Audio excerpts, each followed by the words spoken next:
திருவாரூர் தாலுகா காரியங்குடி அரசு தொடக்கப் பள்ளியில் சமூக விரோதிகள் பள்ளியின் சமையல் அறையில் உள்ள பொருட்களை உடைத்து சேதப்படுத்திய சம்பவம் பரபரப்பை ஏற்படுத்தியுள்ளது. இது குறித்த கூடுதல் விவரங்களை செய்தியாளர் இலக்கியா வழங்க கேட்கலாம். இலக்கியா, வணக்கம். திருவாரூர் அரசு தொடக்கப் பள்ளியில் சமூக விரோதிகள் பள்ளியின் சமையல் அறையில் உள்ள பொருட்களை சேதப்படுத்தி இருப்பதாக சொல்லப்படுகிறது.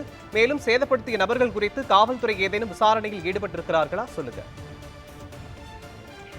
திருவாரூர் மாவட்டம் தப்பலாம்புலியூர் ஊராட்சியில் அமைந்திருக்கக்கூடிய அரசு பள்ளி காரியங்குடி அரசு தொடக்கப் பள்ளியில இந்த காலையில எப்பொழுதும் போல காலை உணவு திட்டம் சமைப்பதற்காக சமையல் நிபுணர்கள் அங்க போயிருக்காங்க. அந்த நிலையில பாத்தீங்கன்னா சமையல் அறை முழுவதுமாக உள்ள பொருட்கள் எல்லாம் சேதப்படுத்தி கிடந்திருக்கு. அதாவது நேற்றைய தினம் பள்ளி விடுமுறை நாள் ஞாயிற்றுக்கிழமை என்பதனால நேற்று இரவு இந்த சம்பவம் நடைபெற்றுவதாக தெரிகிறது.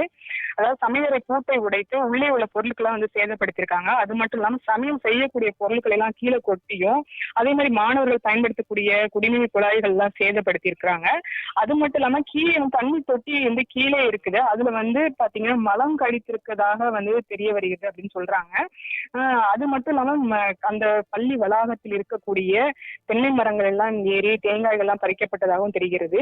மேலும் அங்க இருக்கக்கூடிய வாழை மரங்கள் அனைத்தையும் சேதப்படுத்தியிருக்காங்க. இந்த சேதப்படுத்துறதுக்கான அவங்களுக்கு நோக்கம் என்ன அப்படின்றது வரைக்கும் தெரியல.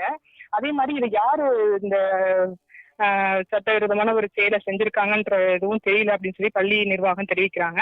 இதனையடுத்து உடனடியாக காவல்துறையினருக்கு தகவல் தெரிவிக்கப்பட்டு அங்கே காவல்துறையினர் வந்திருக்காங்க. அது மட்டும் இல்லாம இந்த அசம்பாவிதம் நடக்கிறதுக்கு யார் காரணம் என்றும் இது எந்த நோக்கத்திற்காக செய்யப்பட்டிருக்குது அப்படின்ற கோணத்திலையும் விசாரணை நடத்திட்டு இருக்காங்க. மேலும் இந்த சமையல் அறையில் உள்ள பொருட்கள் எதுவும் காணா போயிருக்குதா, சமைக்க வைத்திருக்கக்கூடிய அரிசி பருப்பு என அனைத்து கணக்கு எடுக்கப்பட்டு வருகிறது மோகன்.